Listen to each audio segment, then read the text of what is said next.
Hello, everybody, and welcome to episode number 320 of the Stacey West podcast on this glorious Sunday morning. This was for the first time we've ever done a YouTube live on a Sunday morning. I am hosting the first half of the podcast today. My name, of course, is Chris, and I am, of course, today joined by my good friend, Mr. Charlie Beeston. Welcome, Charlie. How are you, mate? I am very, very well, thank you. It is a lovely, glorious Sunday morning. It does feel weird, like you say, to be live on YouTube on a Sunday morning. I should be sat somewhere eating a bacon sandwich with a cup of coffee rather than this, but we've got a lot to talk about. Some really, really good football yesterday. Hopefully some good football on Tuesday, and some rather chaotic football yesterday as well, which I'm sure we'll get to in a moment. Yeah, how are you, Chris? I'm very well, thank you. Yeah, I was just wondering, is this the part where you now remind us all that you are living in sunny Gibraltar and are going to rub it in that you've got lovely hot weather? I wasn't going to do that at all, but it is also very lovely and hot over here. So yes, seeing as you mentioned it, then that's absolutely fine. But it was rather nice yesterday as well, wasn't it? Because where were you, Chris? Yes, I was in Horncastle. Yeah, so just a bit of a heads up to everybody here. I'm not going to come across today and pretend I watched a full 90 minutes of Lincoln City. I didn't. I dusted my old gloves off and boots off and made my first competitive appearance of the season. Played for Horncastle Town Reserves yesterday to help a mate out. And I've played a lot of football in my time, a lot. And it's the most mental match I've ever been involved in. It was 6-5.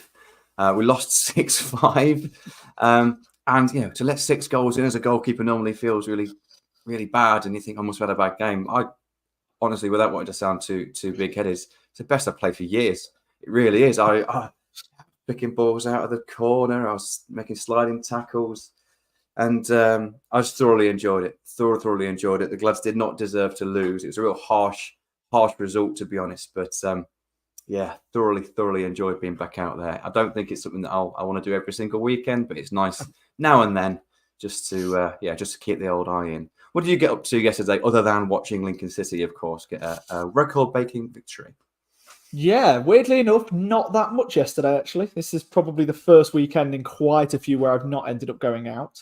I'm a smart and sensible man. I save money. I don't drink too much this weekend. But I've got out at football later on, watching a game over here, so that should be rather enjoyable. But yeah, no, apart from that, it was literally just sat in front of the TV watching Lincoln City, and my gosh, what a game it was to watch. Wasn't quite as chaotic as that 6-5 loss, that you obviously had to endure yesterday, but it was kind of the total opposite. A really professional performance, I felt, where we showed what we can do in terms of cleaning up against a team that, are very much going to be struggling this season. And look, Cambridge yesterday marked Cambridge's 6 months without a competitive victory.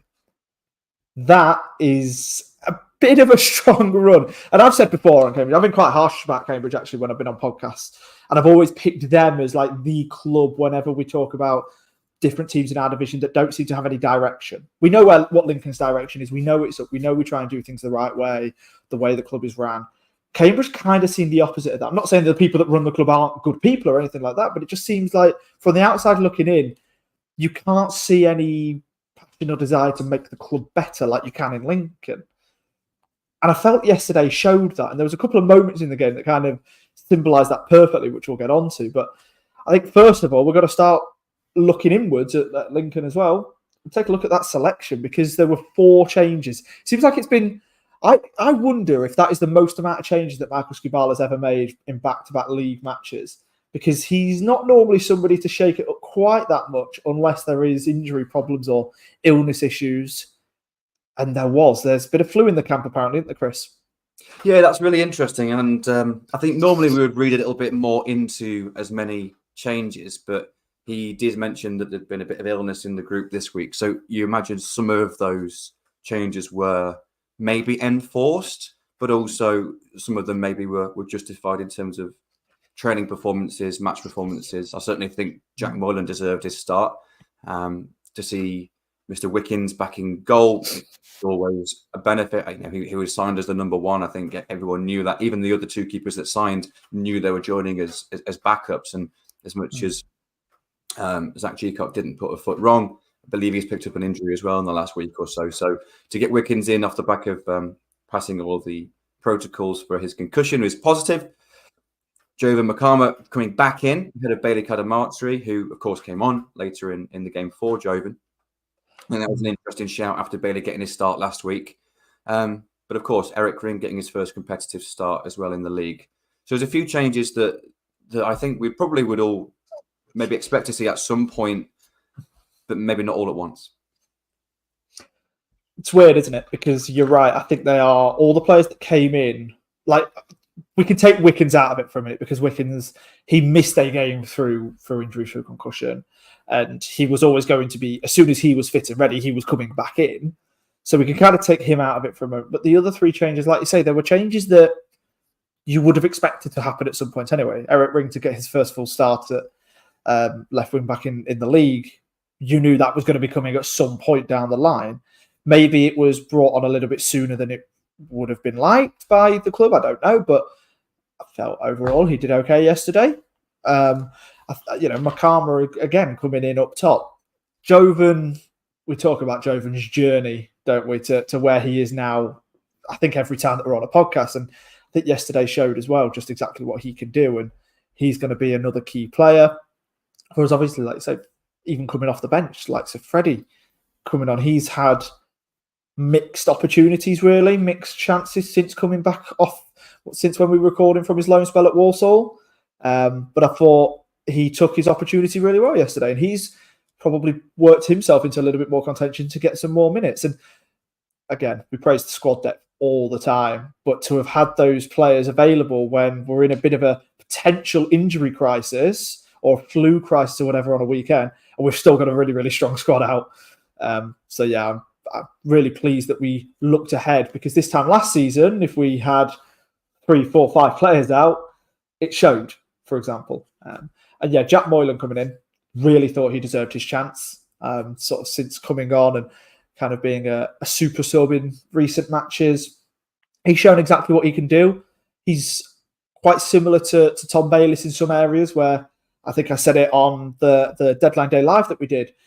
Him, McKinn and Moylan Bayliss, all three of them kind of have that air of unpredictability when they get towards the final third, that you just know they can all create anything that they want, basically, if they get a little bit of space, or they can make the space for themselves or for another player. And Jack Moylan did exactly that yesterday in so many situations. So it wasn't like Tom Bayliss was being dropped because he wasn't good enough or anything like that. It was just, we've got so many good players that can all do very similar things. We can only really play one at a push, 2 of them. So there's so many of these positions that are still up for grabs, but it's a great kind of, that competitive feeling that the players are going to get is only going to make each of them strive to be the best that they can be. Yeah, I think there's a couple of really good points there. And number one, on the squad, isn't it? It's just the squad depth. This time last season, if there was rumours that there'd been a bit of illness in the camp and a couple of injuries and whatnot, you'd probably panic. Even if we're in exactly the same situation we are right now in terms of results, you go into this game thinking, oh, this is a right banana skin now. But honestly, going into this, even knowing that we were going to be potentially missing a few, obviously we didn't know exactly how many or who it was going to be that was potentially missing. But I wasn't really worried because I knew we had the squad. But also quickly on Jack Moylan, I mean, super impressed with him this season. I think he's a real direct runner. I think he obviously likes to get at players, but I think his ability to kind of face himself up with his first touch and get himself 1v1, he's just really threatening, really, really threatening. And to get someone who can run often central, he did play kind of slightly wider yesterday, but often central, to kind of run directly at you is terrifying as a defender. So yeah, and I think he'd really shown glimpses of that with his substitute appearances, and fully justified his start. I don't think Tom Bellis has done a huge amount wrong, but I think Jack Mullen absolutely deserved his start here because he'd really, really impressed. Of course, we discussed the game last weekend, the 0-0 draw. And it was only really since Jack Mullen came on that we really, really threatened. Because the second half performance was a significant improvement from the first. But it only really stepped up, and all of the kind of the statistical kind of advantages that we had over the game all came after Mullen came on. So absolutely deserved his start. Now, one thing we've forgotten to do now is our graphics guy, Stu, when he puts the little clips together, always likes us to introduce exactly what we're going to be doing on the podcast. So, of course, we have just discussed selection for the Cambridge game. We're going to move briefly into we're going to just dissect it, I think, into little sections because I think it's quite interesting from our performance from up until the point from when we scored our first goal. Then of course the rest of the first half, second half, we'll discuss the unbeaten run because I think that's a huge point. And then of course we're going to look ahead to Tuesday night away at Blackpool, which ironically of course is the team that we last lost against on New Year's Day earlier in the year. We will very briefly touch on the rumours of a championship move for Ethan Arahan towards the end of the podcast as well, though we will just touch on that very briefly. So let's now move into the first half then. So I want to talk about the first 15 minutes, Charlie, if that's all right to start with. So obviously, like I said, I've only seen the match highlights and I've gone through a lot of the statistical data. You watched it live. So what was your opinion just on that first 15 minutes? So basically the real kind of start of the game. Well, I'm gonna just touch on the first 2 minutes first. Okay. The first 2 minutes came out, looked good. A couple of balls over the top that we tried to have runners on for. One of those being Ben House. And then Ben House went down for, it was a lengthy period of time, 4 or 5 minutes. And it was a little bit worrying, actually, at one point, because the doctors ran straight on, and even the Cambridge doctor ran straight on as well, which was, it's always sort of a worrying sign when something like that happens so quickly. But he got up, obviously seemed a little bit shaken. I'm not 100% sure on what the extent of that is necessarily. But yeah, obviously that kind of sort of halted any progress immediately. But then after that, we again started to grow into the game. We were creating chances. Cambridge didn't really show much at all, but it wasn't. It wasn't really from them not being great. It was, but it was kind of halting any progress they were trying to make through the pitch, cutting passing lanes, not giving them any opportunities. And then when they just tried to go with a runner, we just simply took the ball off them. It looked like men versus boys at certain parts. And I don't want to kind of criticise Cambridge too much, but it just seemed like they were a little bit void of ideas. To the point there where I think it was the 9th, 10th minute, we had an old friend of ours, Daniel Underloo, decide to just hit a bit of a Hail Mary from 35 yards out, and I think it may have ended up in the car park behind the stand.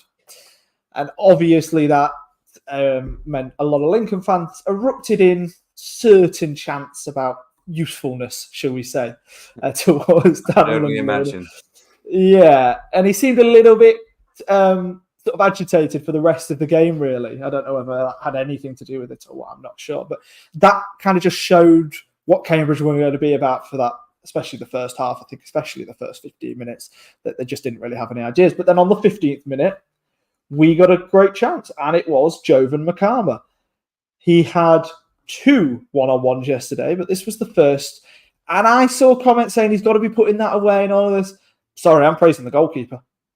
I'm going to go full goalkeepers union with you here, Chris, because I thought the goalkeeper actually made a fantastic save, because it seemed as though he was sort of wrong-footed, but then managed to get back over to the side where Makama took the shot with his left hand and get a save away. So I was actually quite impressed with that.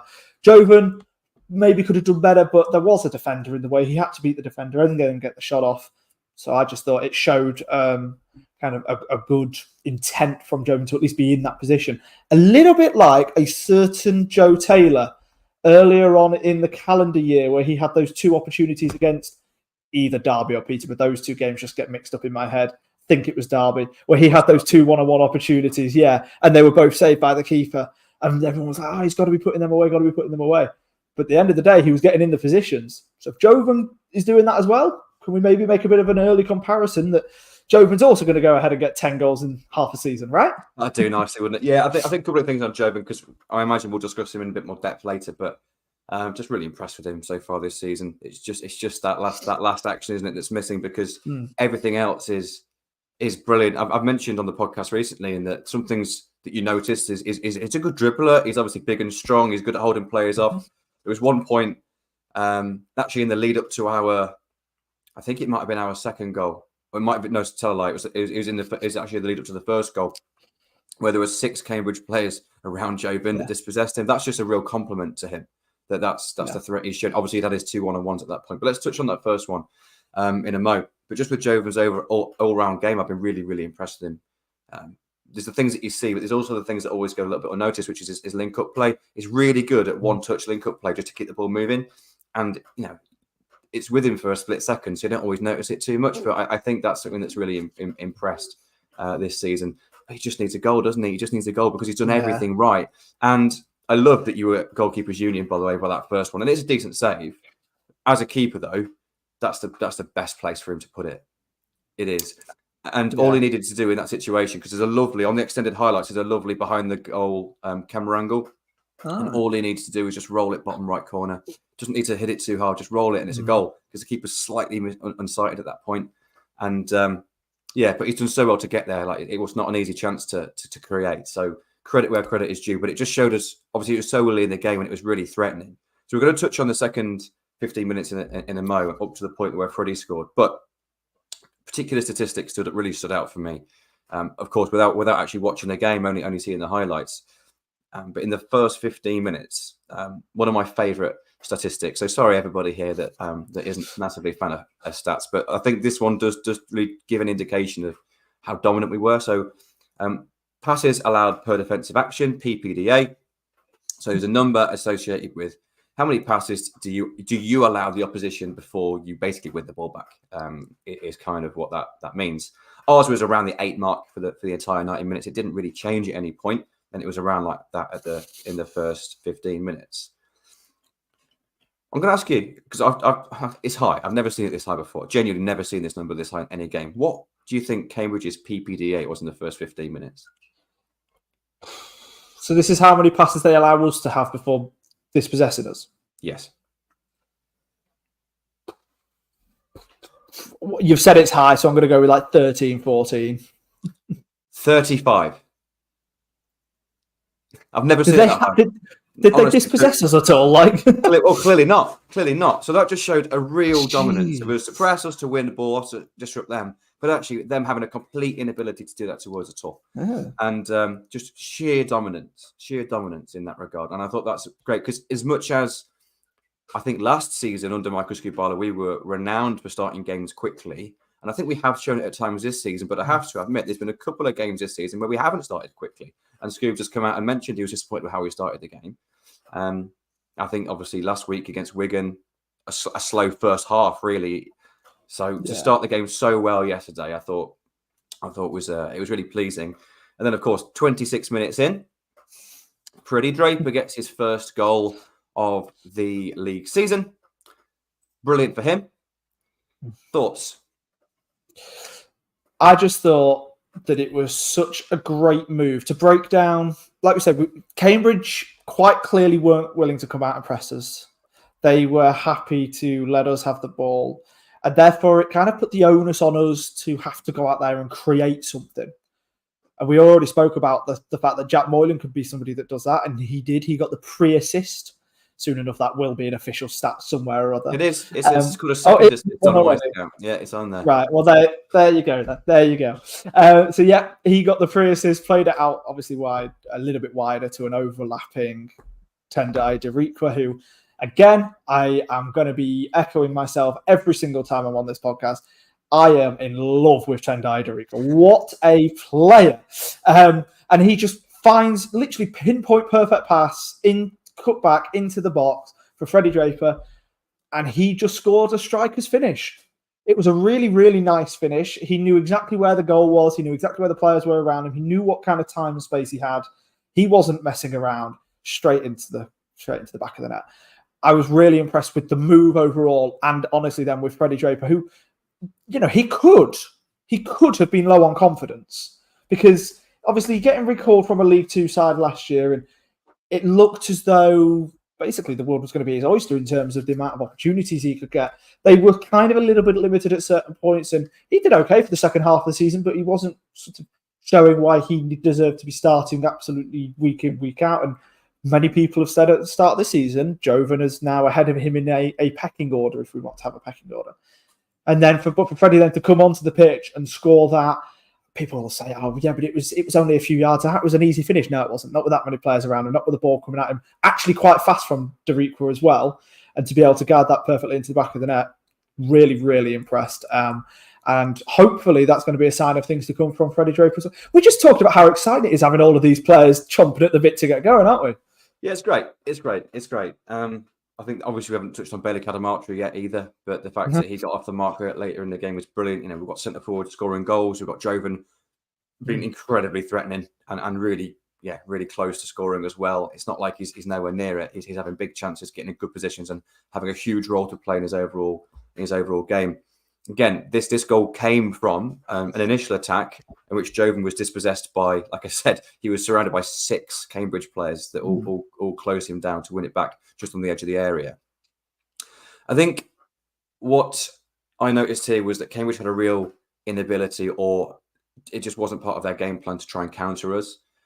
Because at the point where they won the ball back, you'd think there's a potential counter opportunity, but they knocked 2 or 3 short passes without a lot really kind of available for them further up the pitch. Our rest defence behind the ball when we lost it was really good, but also really high. Freddie put a little bit of pressure on the centre back. Ball went wide, dispossessed by Moylan, as you mentioned, and then a great goal. And what I really liked about this particularly was Freddie Draper's run and his movement. So what he did, he kind of followed the ball in, and just at the last second, he checks his run, which just gave himself a yard behind the centre back, and it created a passing lane for Tendai to pull it back to him. If he just kind of runs towards the near post, that goal doesn't go in. He ran towards the near post and then just checked his run just for a second. That's really good, intelligent play. I'm not for a second comparing Freddie Draper to Erling Haaland here. They're obviously very, very different players. But you always think, how does someone like Erling Haaland, the stature and the size he's got, score so many tap-ins? It's because his movement in the area is so intelligent, and it's just that little half a yard. And Freddie, showed an element of that yesterday to give himself the goal, and I think that's commendable because he needed a goal. As you said, he has, I wouldn't say slips down the pecking order, but he certainly isn't a guaranteed starter yet. There are other players that have been ahead of him so far this season. I do think it said quite a lot though that he was brought on for House rather than Cadamarteri. I think that was a really interesting point, and obviously justified it by a goal as well. I would also say it was quite interesting. I thought out of possession we were 3-4-3. Which did match up Cambridge. So we normally play 3-5-2. We have been out of possession 4-4-2 at times in previous games this season as well. But we're actually 3-4-3 with House initially in the first couple of minutes kind of pressing the wing back. And then it was Makama and Moylan playing wide as a forward line with Draper up top in the first half. That did change in the second half when Cadamarteri came on. We went to a 2 again. But I thought that's another shape that we've played now in that front line. So we're clearly really adaptable in our press. And our press worked brilliantly yesterday, didn't it? Just in that first 30 minutes, so basically up until the point that Freddie Draper scored the goal. Because I think there'll be a little bit of conversation. There certainly has been, I've seen on Twitter, there maybe has been elsewhere, that possession stats. Hello, Gary. I think it suits you, mate, by the way, your haircut. Just want to make that so in the first 30 minutes, because there's been a lot mentioned about our possession stats. We're the lowest in the league for average possession, but our possession in the first 30 minutes until we scored was 52%. We had entered the box 15 times in that first half an hour. Cambridge has only been in our box 3 times. They hadn't had a single touch in our box, so that all 3 of those box entries were crosses that we headed away. We'd had 9 touches in their box. They had that solitary shot from Nlundulu, which went in the car park, and we'd had 4 shots with 3 on target. In the first 30 minutes. So that's sheer dominance in that first 30 minutes. It was very much a deserved 1-0 lead to take into half time. But then just after half time, a substitution, Jovan Makama coming off for Bailey Cadamarteri. So talk me through your opinion on, let's talk up until the goal, we'll discuss the goal separately, but up until the goal, the first few moments of the second half, how did you feel it went? So I think the first thing to touch on is that substitution. And it was quite a kind of a big substitution when you think about it, because Bakama had got into those chances in the first half and had created opportunities for himself, and other players had created opportunities for him. And you sort of thought that something was coming, but he was also on a yellow card. So for whatever reason, the coaching staff felt that it was going to be better to bring on Bailey Cadamarteri. And also, he was kind of billed as the striker that could come in and make those behind the line runs and create those kind of opportunities where it is just a runner and you're trying to through ball it through to him. And obviously, for whatever reason, we decided bringing him on was best. And I felt the first 15 minutes or so, trying to think, what minute was it that we scored with Cadamarteri? Because I haven't noted it down. But however long it was up until then, I actually felt that Cambridge had come out a little bit stronger than what they were in the first half. They seemed a little bit more organised. Again, I felt they were a little bit void of ideas going forward, but they were at least trying to create opportunities. I don't really know whether that was us taking our foot off the gas or whether we were just letting them have their little bit of time on the ball, their little bit of opportunity to get it into the area. And I felt they had some decent enough opportunities, but nothing massively threatening. And then we just shut up shop and got another goal, and that was it. Game done. Because we knew... Yeah, I think there was a lot of talk in the patrons Discord, for example, of this now has 1-1 written all over it. They're just going to get a late goal. This, we knew this was going to be a banana skin. Now we're about to slip up in the second half. And I never really felt that, because I couldn't see a way in which Cambridge were scoring yesterday. Not unless it was the scrappiest of goals. It just didn't really seem like anything was really going to come for them. They had a one opportunity where George Wickens made a good save early in the second half, didn't he? At 1-0, but that was really it, to be honest. Certainly statistically, it seemed that I wouldn't say sat off Cambridge, but we certainly tried to play on the counter attack, allowed them to have deep possession again, as we have in previous games. But we clearly pressed really, really high until we were 1 goal ahead. But yeah, it didn't seem as though Cambridge had a huge amount to offer. But I do want to just touch a little bit on the goal. So it's 68 minutes in. Bailey Cadamarteri opens his Lincoln City account from a lovely diagonal ball from Adam Jackson. Now, of course, that would be classed as a long ball, wouldn't it, Charlie? Now, there's been a little bit of criticism, I think, at times, not the whole fan base, but it's been mentioned in some games that maybe we've gone a little bit more direct, maybe too direct at times. And I think the Harrogate game actually comes to mind here, where where Skubala mentioned it can be a part of our game plan, but it's got to be at the right times. And he thought we did it from too early, from too deep. And I think there's a real big difference with this compared to maybe what we had done in some previous games where there's been a little criticism of going too direct too early. And that is that we took a quick free kick, but we played it from the left to the right. Jacko then received the ball towards the halfway line, and the diag was played from just inside Cambridge's half, rather than that ball being played from 20 yards inside our own half. I think there's a big difference there. We've worked the ball into a certain area, pulled Cambridge across to one side of the pitch, and then hit a lovely deck. And it was a brilliant pass, perfectly weighted. Cadamarteri span off the centre-back brilliantly. And then, what a brilliant touch. Really good, really, really good chest down by Cadamarteri, and a really, really composed finish. That's the sign of someone who's really confident in front of goal, isn't it?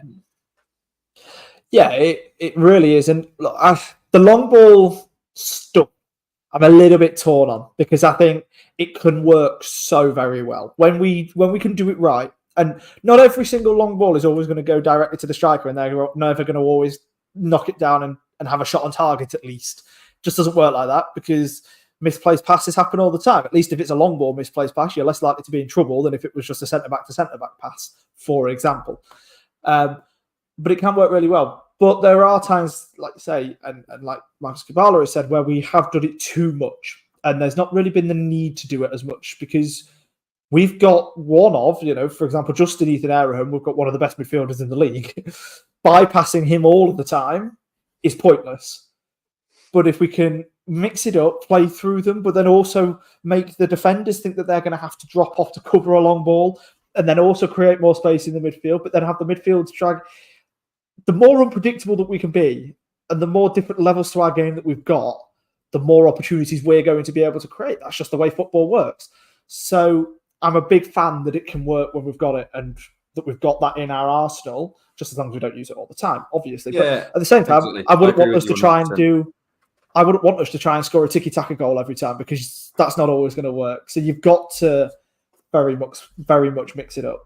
Yeah, it's a little bit of cat and mouse, isn't it? If you only play a certain style, then it's easy to defend against. That works both ways, doesn't it? I have to admit, I felt we've gone a bit too long, too often in some games. I wouldn't say I disagree 100% or agree 100% with the criticism. I can see where it comes from, but I think it's absolutely placed for it. I remember Pep, the famous Pep Guardiola, who was, of course, associated very much with high possession games, but people ask why he plays what he does, and he says, we pass the ball. We don't pass to pass the ball. We pass to move the opposition, to then create space, to find different areas. And as long as we're doing that, then that's fine. And I think there was a prime example of that with the goal on Saturday for Cadamartri to finish off, because we'd manipulated ball from one side to the other. It had dragged Cambridge across to one side of the pitch, which then created the space for the ball. If it's just it's never been hopeless. I know there's a lot more statistical analysis goes into the game plan. So even if we are hitting direct areas, we're hitting there for a reason, probably because the opposition doesn't win second balls in that part of the pitch or something along those lines. But yeah, I think it's just, I'd hate for us to only have one string to our bow, and I think that's the key. This comes from having different threats up top, different types of players, different personnel that can offer different threats, but also it's having a style, I think, that allows us to be really adaptable, which is great. But at 2-0. It was game over, wasn't it? It was. Like I said, I didn't see them scoring one. They were definitely not going to be scoring two. That just wasn't going to happen. So at that point, I was quite comfortable. I sat back. Annoyingly, my computer decided that its Wi-Fi just wanted to stop on like the 85th minute. So I missed the last sort of 5 minutes of the game. But I didn't even need to sit there on my phone and like go through the scores and double check that we hadn't conceded. If anything, I was just checking to see if we'd scored again, because there was that kind of comfortability about it all, which I feel like that is something that is built over time and built over the course of a year, because we're coming up to a year under Michael Skubala. We're not too far off. We're probably 10 or 11 months now. And there's very few games under his reign, especially since like New Year's Day, that you go into it, or you go into the last 10 minutes and you're fearing for what's coming, because we're not really a team that concede too many late goals. We're not really a team that'll throw away victories too easily under Skubala. And if anything, it was just about, like I say, how many more we could get. That's a really nice feeling to have, isn't it? Yeah, of course it is. Yeah, of course it is. And then, like you said, just really comfortable, really professional performance. Saw the game out, 2-0 win, which of course meant we are now 13 consecutive away league games unbeaten, which is a club record. Incredible, isn't it? Incredible. You know what? I don't think that much has been made of it. It's been mentioned. I don't think it's been hugely celebrated, because as you mentioned there, with us going into this game, I think we kind of expected it. Maybe with the injuries, maybe with an away game, with maybe a little bit of pressure about the record being there, you think, okay, we might not be guaranteed a win here, but not for a second till I think we'd lose this game. So there's almost a bit of expectation around a club record over, since the beginning of time of Lincoln City. That's there. So we'll bring up a comment in a moment, which I think links into this, but it's just really commendable, isn't it? For Skubala, the players, and the whole club to be able to. It's something to celebrate. It's brilliant. It is. It's not surprising in a way, though. Like you say, I wasn't surprised that we at least extended the unbeaten run yesterday. And look, I'm going to sit here and praise Skubala, every single show, aren't we? But he has come in and he's created this atmosphere of winning. And I don't know, it's nice. It's a nice feeling to have. And it's funny because actually we look back at New Year's Day. I remember I was up in Blackpool, spent New Year's over up in Blackpool for that, and kind of felt like it was a bit of a wasted trip in a way, because I went into that game knowing that we were going to lose. I wasn't expecting anything. It was at the height of the injury crisis. We were kind of just treading water, waiting for January window to open and waiting for the 2nd of January when we can start recalling players and bringing players in and such. So that to then go from that to now having gone unbeaten 13 away games in a row. Bear in mind, it's away games as well, whereas Sinsel Bank has been described as our fortress for quite a while, but it's the away games that now we're seeming to be excelling at. Not saying that we're not excelling in the home games as well. So it's a really nice kind of balance that we've got there. And we are just going to bring up this comment. It's from Kate saying, just curious to know if how we've started the season has taken us by surprise or were we expecting? I'm going to answer this one first because it has not taken me by surprise at all. I predicted in our Patreon Discord back when the fixtures first came out and a little bit later on in the window as well, that we would finish September being in the top 6 and then it's about whether or not we can stay there. Because the fixtures that we've got at the start of the season, it wasn't too difficult when you looked on paper at the teams that we've faced. Obviously, there were some that were harder than others. And also, I didn't feel like we had too much of like a transitional gelling in period where a lot of other teams have to do. We've kept the same manager. We've kept a good core of the squad that know how the manager wants to play. We've only lost, we lost 2 big players in Lass and Lucas, but the goalkeeper can be replaced in terms of tactics. You don't need to kind of have to worry about reshaping the whole squad because you've got a different goalkeeper in. And the right wing back Tendai stepped into that and, as far as I'm concerned, probably already excelled last, especially what he did in his first couple of months at Lincoln. Just incredibly. And I just think even the players that we've brought in have already bought into exactly what it is that Marcus Kubala wants them to be doing out on that football pitch. So I'm not surprised by it at all. I am pleasantly surprised, if anything. Yeah, you know what? I think I agree. I'm going to go a step further. I was expecting it, to be honest with you, Kate. I was expecting it. I was expecting us to have a good start to the season. We've got a deep squad, which meant that we can rotate. This meant that we could be adaptable.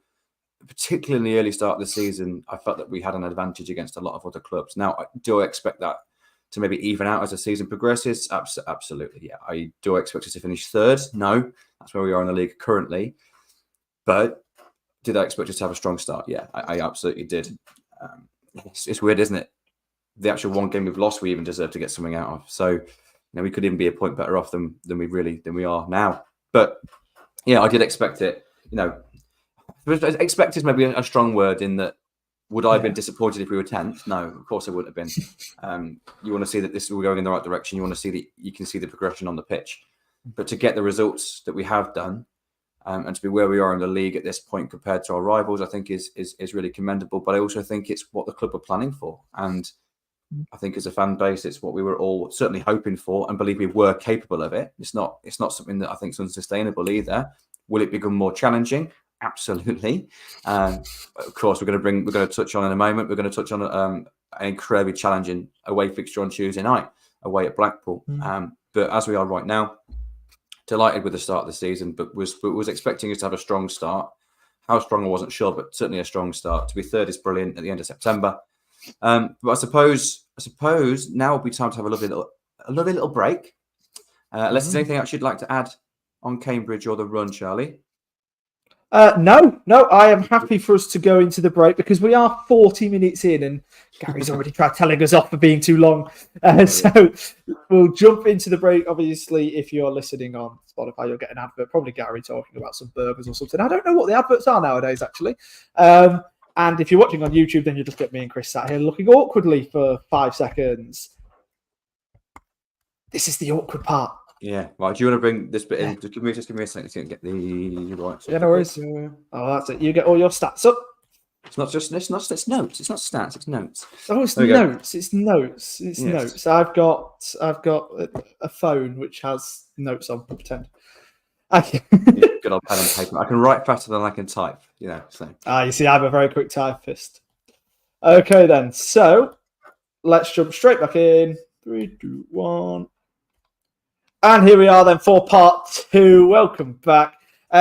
Next up, we have got to be talking about, as Chris alluded to at the end of that first half of the show, that tough away game on Tuesday night as we do go away up to the Seasiders, to Blackpool, who are with the new manager, they've had 4 league matches under their new manager, Mr. Steve Bruce, who's come back into management for them. I think I want to say he would have been out of management for 2-3 years, if I'm right. I'm going to say a couple. Yeah, I'm going to say a couple. Had he been anywhere since Newcastle? Oh, we should have looked into this. I don't know. Yeah, I should to be honest, I don't know. Without knowing. I've done loads of research looking into Blackpool. I haven't done a huge amount of Steve Bruce specific research, to be honest with you. Well, that's just not good enough. But yeah, there we go. Okay then. So let's talk about Blackpool and what is going to be a tough game on Tuesday night. They are 1 place behind us in the league. Not that the league matters at all at the moment, but the results and the points probably do. So, Chris, we're ahead of them. So does that just mean that we're going to beat them? Maybe, no, please? Definitely not. It was He's managed West Brom since. Thank you, Andy, in the chat, by the way. Of course he has. Yeah, that's good. No, it's going to be incredibly tough. If we were playing the Blackpool under Neil Critchley, I think I'd be going into this feeling pretty positive. There was quite a lot of animosity towards Critchley towards the end of his reign at Blackpool. To be honest, they were playing kind of less than the sum of their parts, I would say. They've got good players, Blackpool have, and they were not playing to their potential at all. But Steve Bruce has come in, and there's been a real new manager bounce here. He's made a couple of changes. There's no denying that there's been some tactical changes here as well. But I think just removing the negativity from Bloomfield Road has been a big part here. Steve Bruce is a nice bloke, and he gets people on side. So he does it. It's renowned to be, as a person, he gets people on side, people at the club. He'll get everyone kind of fighting in the right direction. And since then, of course, he's in the league. He's had an impeccable start, a 2-1 home victory versus Exeter, 2-1 away win at both Huddersfield. Sorry, 2-0 away win at Huddersfield, 2-1 away win at Charlton, and then most recently yesterday, a 3-0 victory versus Burton Albion. An incredibly poor Burton Albion so far this season, but still, you can only beat what's in front of you, can't you? And a 3-0 win was a very, very convincing win. So this is going to be a really, really tough game. We're going to look at some tactical stuff in a moment, but I think there's also a little bit of, it's a bit poetic, isn't it? Because we've just broken our away league unbeaten record. The last team that we lost to was Blackpool at Bloomfield Road on New Year's Day. So will it all come to an end, or will we go one better and take something away from this game?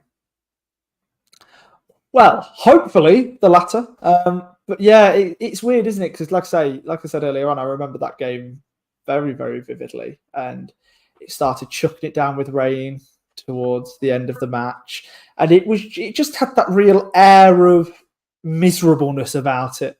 I think we'd been doing the podcast for a few weeks where the results were really poor, but we were kind of banging that drum, if you like, of saying it's going to get better. It will get better. We've just got to give it time. It's going to get better. The performances are there. We just, a little bit like a Mark Kennedy Swindon interview, but actually with a little bit more truth about it, saying it's going, saying it will get better. And that was kind of that final game of the dour period, and it began the turning point. Obviously, the actual turning point for that was Wycombe. Tuesday, there's nothing like that riding on it. We're riding the crest of a wave. Obviously, we don't want to be coming off that wave anytime soon. So we're in just as much of a happy place as what Bloomfield Road seems to be at the moment. So it's kind of going to be going into it of two teams in decent enough form that are going to want to be carrying on something that's being built.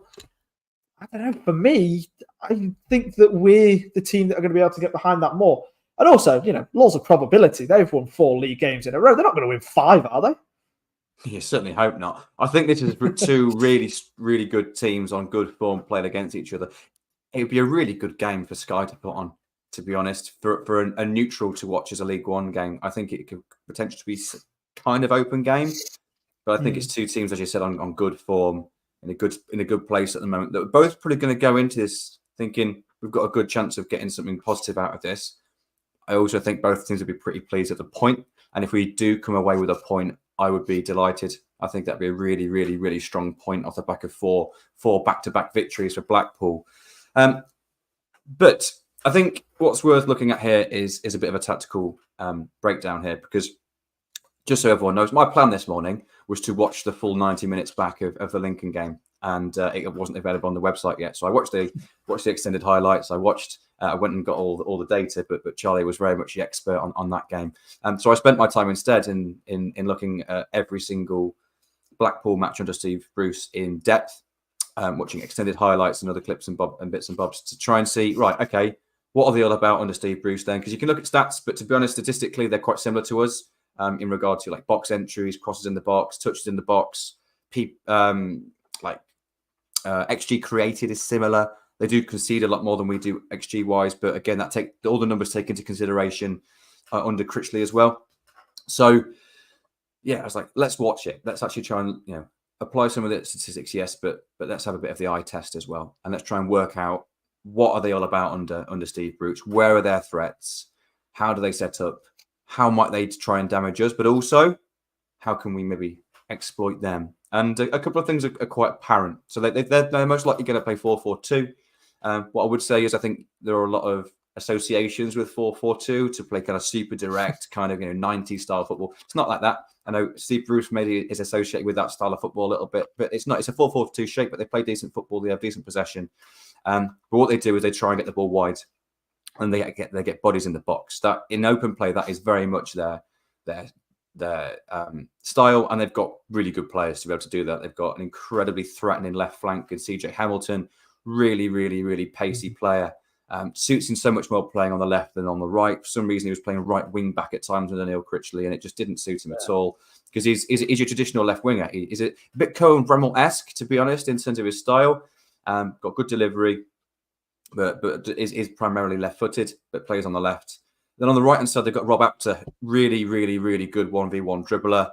Left-footed as well, because it has the ability to cut inside and does cut inside a little bit, but can go on the outside as well. Had a superb season on loan at Tranmere last season. So they're the two kind of most threatening wide players actually out wide, with fullbacks behind them to back them up, allowing them to get up top of the pitch. So it's almost like a front four at times when they're attacking with two up top. Jordan Rhodes has then got a playmate. He's got someone to play off and with, which suits Jordan Rhodes down to the ground, because he is very much a poacher, and of course is I think he's a similar age to me, so he's not going to be able to be too mobile at the top of the pitch. So their in possession threat is very much get the ball wide, try and create 1v1 situations, get balls in the box, and they get players in the box as well. And they've also got really, really good set piece delivery with Lee Evans. They've scored a few goals from that, who plays central midfield. Now, for us, we know we're pretty strong at defending set pieces. And I also think we've got some really, really good 1v1 defenders that are good at defending against dribbling wide players. Sean Rowan is superb at that, and he will be up against Rob Apter, I imagine, at times. I'll certainly be doubling up against Rob Apter. And then I imagine Tendai to be up against Hamilton. So I think what's really interesting is Blackpool's threats are actually our defensive strengths.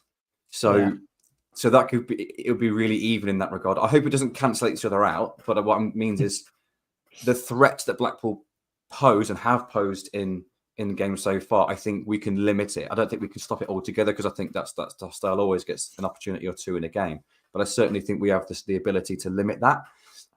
So defensively for us, offensively for Blackpool, I think this could be really, really tight.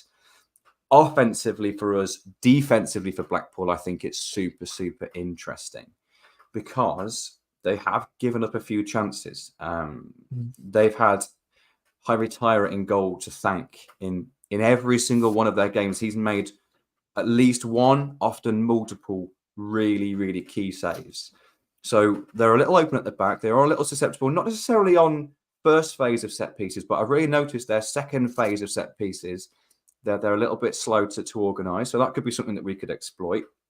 But I also just expect that we're going to be able to create something in possession ourselves here against Blackpool. It'll be a really, really tight game.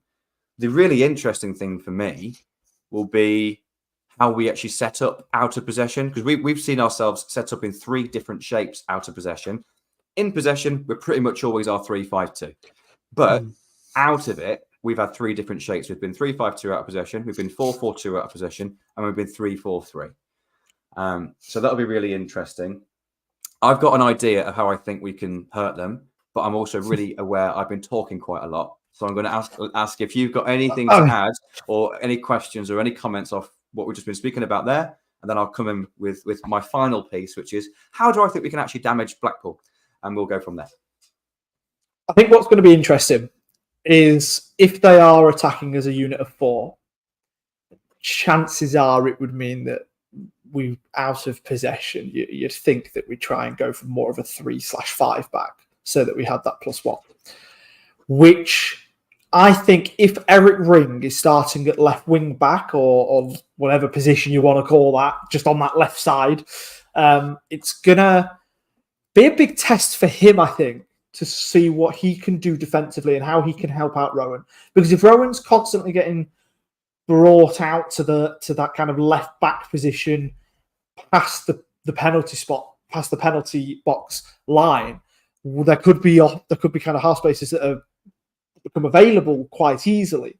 So we're going to probably rely on the left wing back, whoever that is, to at least be able to have some form of defensive ability. We've not really seen that from Eric Ring yet, just because of the games that he's been in. There's not really been the opportunity for him to show that off yet. So I think that's going to be a really, really interesting one to kind of see how that develops if he is the one that starts in that role. I think if it's anybody else, I'm just thinking like if it's Dylan Duffy, I'd be a little bit worried because I'm not 100% on Dylan's defensive ability, but then he can take the ball forward really well. And we've also got that pace. So if they do attack as a 4 and they maybe have one or two of the midfielders sat more on the edge of the box, there's probably a really good opportunity to try and get a couple of counters off. I wouldn't be too surprised at all if we do see Bailey Calamatri starting with Jovan or Freddie. Probably Jovan, I would hazard a guess at. Maybe Freddie, who knows? And we were trying to find him for some of those over-the-top balls or long through balls, playing it wide through. Again, I think Moylan has to start in this game again for that exact reason, so that we can break quickly and he can have that air of unpredictability about him going forward. And then, if there is ever the opportunity for an overlapping run and we are comfortable enough in our defensive ability to have Ring and Derricka, they've both got pace. Derricka at 32 can still be one of the fastest players on the pitch. So for me, we've got a lot of opportunities in that, even just as a basic counter-attack strategy, without even thinking about the opportunities that we'll have on sustained pressure, on sustained possession. So. Yeah, I agree with you, and I really do think we'll be out of possession with a back 5. Yeah. Again, we generally you always want to defend with at least a +1. You generally central +1 as well. So if they're going to attack with a front 4, we need to have low wing backs basically in that regard. At times we have defended in a back 4. We've been 4-4-2 out of possession at times. We did that against Peterborough really well, but they attacked with the front 3. So it still gave us that overload, so we didn't need the other. So I definitely agree with that. And that gives us 2 options, then, doesn't it? Do we play out of possession 3-5-2? Do we play out of possession 3-4-3? And I think there's pros and cons to either. So I'll talk through those. I think it's interesting just to look out for and give the listeners something to look out for if you're there at the game and watching online. Because I always go on about how out of possession can be just as interesting as in possession. So I'm going to try my best to back that up now. So for 3-4-3, as we were against Cambridge in the first half, then we stopped them playing wide. We stopped them playing into their their fullbacks, and their aim is to play fullback into winger to get the ball forward. So you kind of stop it at source. You encourage them to play the ball more centrally. It gives the centre back to 2v1 against us, and then we're basically man v man everywhere else over the pitch. It kind of makes sense, but it also means that we've got 2v2 centrally then in terms of central midfield. I like it when we've got an extra man in there. I actually think if we go 3-5-2 out of possession, but we allow both Blackpool centre backs to have the ball between them, because they've been susceptible playing out from the back at times, giving up a couple of opportunities in the last 4 games of Steve Bruce playing out. And particularly that was centre-back passing to full-back both times that I've noticed. So for me, it'll be block off the centre of the pitch, but set a pressing trap wide, because we're going to have 3 central midfielders against Blackpool's 2. So what we can do is, I think, if we almost allow possession in the back 2 and the goalkeeper, and we basically want Blackpool to pass the ball to their fullbacks. We want their players to be open, but use that as a pressing trigger. The ball then goes to the fullback. I think the centre forward on that side can bend their run, stop the ball going back across to the other centre back, and then our spare wide central midfielder can double up, so we can then attack the ball, two players plus the touchline almost acting like a third player as well. And I think we can really trap them with their fullbacks and stop the ball playing there. So it might mean it looks like we're sitting off. It might mean that we think, oh, we'll go and get stuck into them. But for me, I think we play 3-5-2 out of possession and we block off central and use the fullbacks as a pressing trigger to go 2v1 in the press. And then we could spring some really kind of counter-attacks from high positions. So that's me, but I'm an idiot, obviously. Marco Skubala is far from an idiot. He knows what he's doing, as do the rest of the coaching staff. But for me, that'd be really interested to see how we set up out of possession. In position, I think we know we've got threats. I think we've got multiple threats and we can hurt teams in different ways. We might see that change throughout the game, which is something which is great that we can do. But how we set up from the start, I think will be really interesting. So, do you want to do a score prediction or just a result prediction or just a general discussion as to how do you think it's actually going to go? Oh, I would not put any bet on Tuesday night. And I'm a betting man. I love a football bet. I would not dare put any money, for example, on Tuesday night. I wouldn't even want to predict a score because it genuinely could go either way. And that's actually kind of exciting, even as one of the fans of one of the teams. Yeah, I think it'd be a draw. I think it could be an exciting draw. I think it'd be one of those engrossing games where maybe there'll be a few key moments in either end, but I don't think it'll be end-to-end game. I don't think there'll be chances galore. But I think that it'll be two good teams playing against each other. It'll be a bit tactical, certainly from our perspective. And then, yeah, I think it'll be really interesting. Do I think we can keep them out? Yeah, I do. But I think they've also got players that you only need one chance to score a goal. We were brilliant at keeping Peterborough out, but they had Kwame Poku who scored a goal from miles out with a shot with an XG of 0.01. You know, these good players do that. And Blackpool do have good players, certainly at the top end of the pitch particularly. So I can see them scoring. I can see us keeping them out and being defending stoically, but I can see Blackpool on the run they're on scoring a goal at home. I can see us scoring as well. So I'm going to go for a 1-1 draw, and I'd be delighted with the point. I'd be absolutely delighted with anything that's not a defeat. To be honest, a defeat with a commendable performance is still good, but obviously you want points on the board, don't you? So yeah, can we win? I think we're capable of winning. But I think both teams would be really happy with a point. And I think we might see something similar to Peterborough, actually, is if it gets to 10 minutes left and it's 1-1, you probably will see both teams kind of settle in for the point. So, yeah, we'll see. I'd certainly take that. It'd be a really, really good point to take into another winnable game at home against Leyton Orient on Saturday. So, yeah, I'm going to go for a score draw for Saturday, Charlie. Come on, put something on it. What are you going to go for? Okay.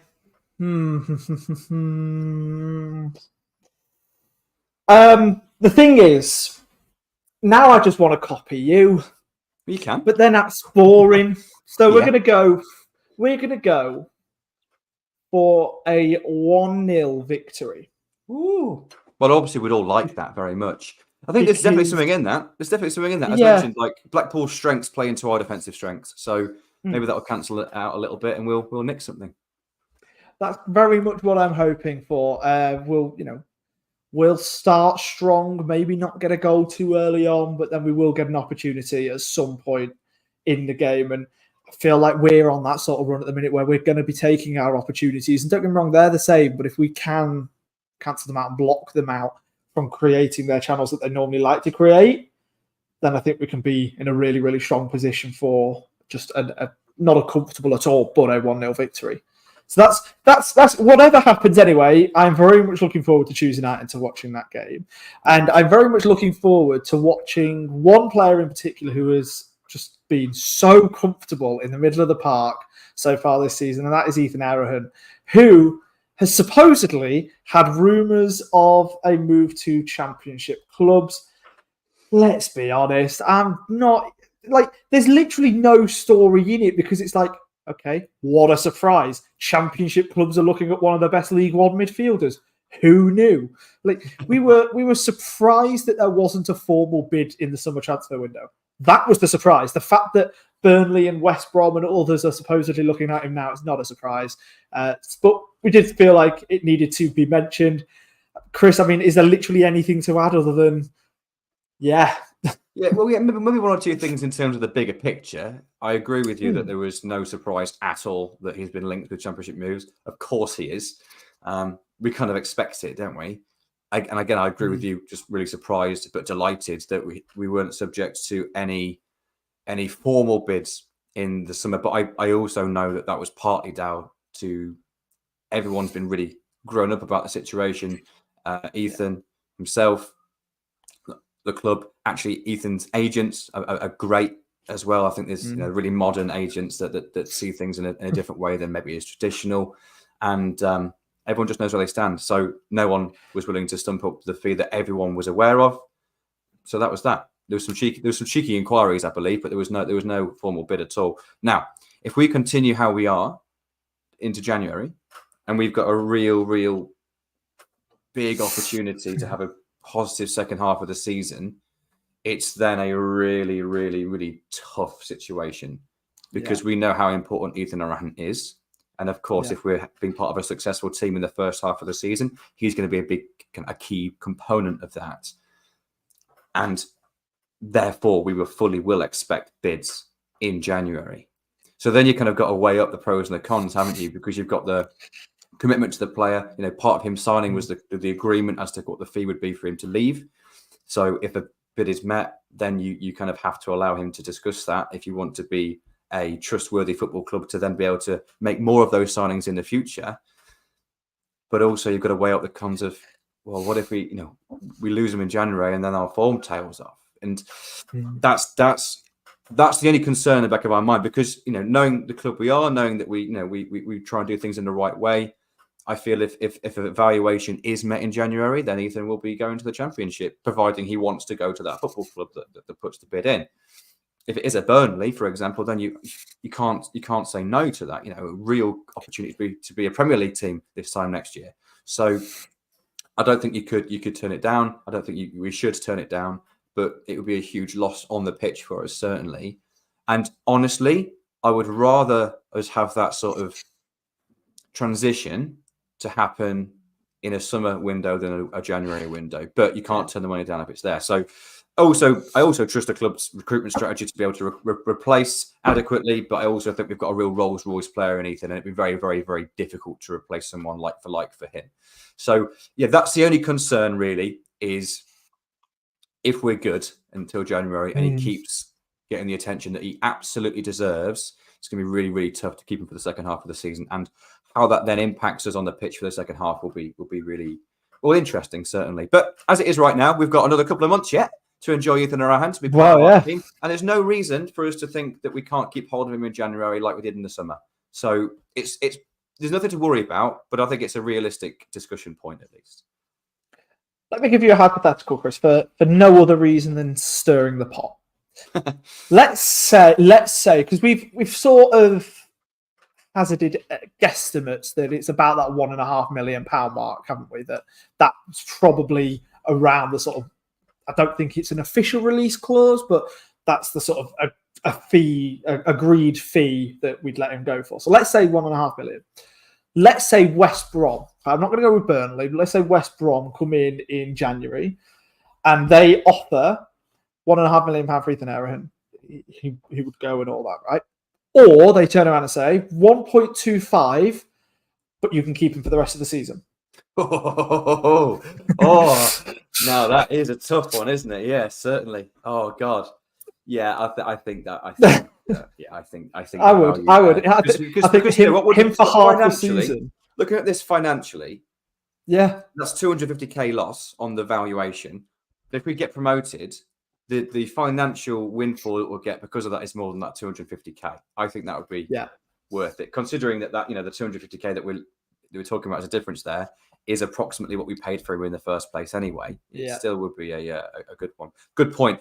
I'd rather him sign a 10-year deal and keep him forever. But we live in a real world here, don't we? And I think one thing that is undeniable, that Ethan Arahan will absolutely be a Championship footballer this time next season, no matter what. Hopefully that's with us, best case scenario. But I'd be really surprised if we do. I'm with you, Ben. Yeah, if we keep him to the end of the season, I'll be delighted. I'd be surprised, but delighted.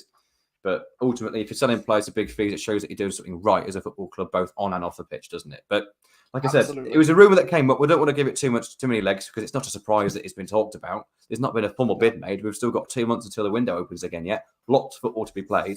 So let's just enjoy that first. Like you said, big old game coming up on Tuesday night. Really, really interesting game. Big test for us as well. But I think it's a game that we can get something positive out of. So, yeah. Any final thoughts, Mr. Beeston, before we finish the podcast?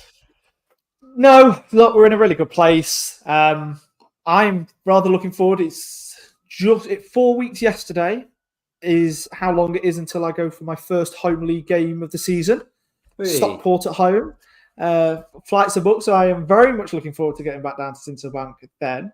But I'm just looking forward just to watching these games. They're coming thick and fast, and they are all really, really enjoyable matches. Okay, Wigan maybe slightly lesser. That was 90 minutes of my life I wouldn't get back, but that doesn't mean it was bad. It just means that it wasn't the most interesting to watch at the time. But yeah, like I said, we're in a really good place. We're sat in third place in what people have dubbed one of the toughest League Ones for a long, long time. So there's only positives that we can take from that. Other teams are struggling that, we like to see struggling. For example, Rotherham had a tough start to the season under Steve Evans. That's a great little feeling to have. Swindon are struggling. That's also a little bit of a nice feeling to have as well. It just seems everything is coming up Lincoln City fans at the moment. So yeah, as far as I'm concerned, I am a very, very happy Lincoln City fan. Yourself, Chris? Also a very happy Lincoln City fan at the moment. So I suppose all that is left to be said, Charlie, is, of course, up the Imps. Up the Imps.